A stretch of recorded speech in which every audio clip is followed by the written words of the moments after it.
Салам алейкум всем.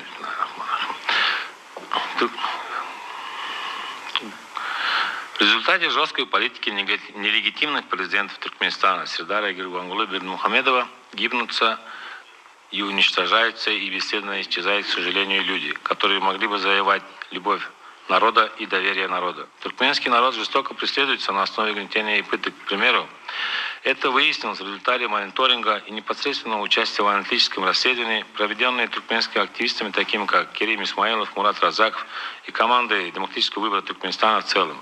Заставляя туркменский народ голодать, люди, протестовавшие против этого беззакония на территории Туркменистана в ближайшем прошлом, были похищены из своих домов сотрудников полиции и МХМ и КГБ посреди ночи, избиты, подписавших расписку о сотрудничестве против народа в пользу диктатуры, то есть доносить на вольнодумцев быть анонимщиками, уничтожение публичных рынков, почти что единственный источник к существованию, угрозы конфискации частной собственности в случае массовых протестов, уничтожение предпринимательства и бизнес-сообщества, которые любыми силами и стараниями верят в силу демократии и беспрекословно верят в победу здравого смысла и разума.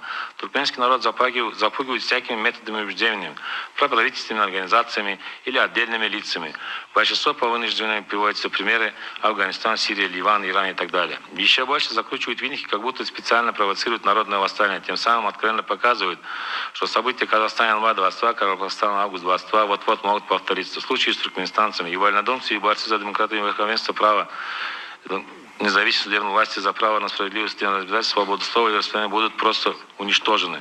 В связи с этим нарастает гуманитарный кризис, и торговля людьми видится как сейчас между правительствами Турции и Туркменистана, между правительствами России и Туркменистана в том самом.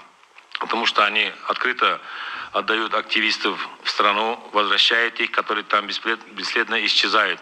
И в связи с этим хочется сказать, что есть некоторые правительственные организации, материалы и документы, которых я вам отправлю, в лице этих двух особ, которые предоставляют туркменский Хельсинский ход, находящийся в Болгарии, специально очерняют граждан, активистов, которые активно выполняют свою гражданскую обязанность в борьбе против диктатуры, и очерняют их клеветой всякой, чтобы делают все возможное, чтобы этих людей депортировали или экстрадировали обратно в Туркменистан на верную смерть.